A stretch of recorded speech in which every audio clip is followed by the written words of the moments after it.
Madinadan menga bir xabar keldi. Madina sos. Alhamdulillah. Madinadan bir xabar keldi. 82 yoshda Qo'qonlik bobomiz rasmiy ham turib qo'ydi.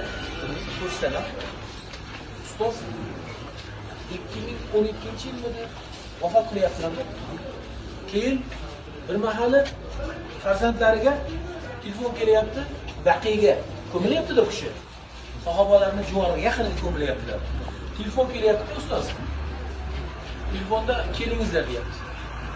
O'zi janozalari mashhur dediyu ko'payib ketgan ekan. Butun dunyoda janozalarga xalq kelgan ekan. Keyin borsak dedilar, o'sha masjid ahli chaqirdi, ko'ringlar deb, o'zi odatda boya hozir Imom Malikda aytdik-ku. Ma'lum bir muddat kutiladi, 3 yil ekanda u. Eng ozi 3 yil. 3 yildan keyin ochilar ekan.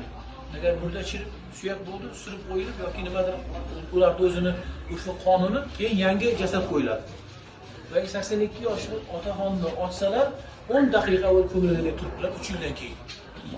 Sizlar shuni ko'rib qo'yinglar, bu odam kimligini deyapti-da. Bu xursand bo'lib duo qilib ketishyapti, otamiz solih deb. Yana orada ustoz 3 yil o'tyapti.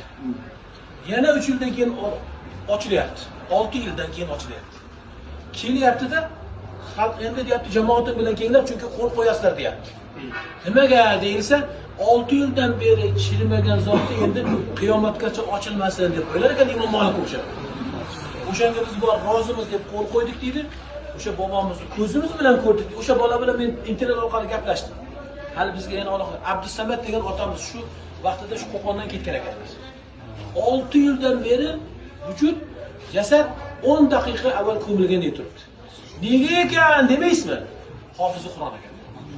Alloh hammamizni hofizi Qur'on. Dastimizdan hofizi Qur'onlarni bardavom aylasin. Boshlaringizga izzat, yuqori tojlarni kiydiradigan ahlullohlarni aynan sizning naslingizdan kelishiga Alloh amin. Alloh. Shoshayapti. O'rtani ochinglar.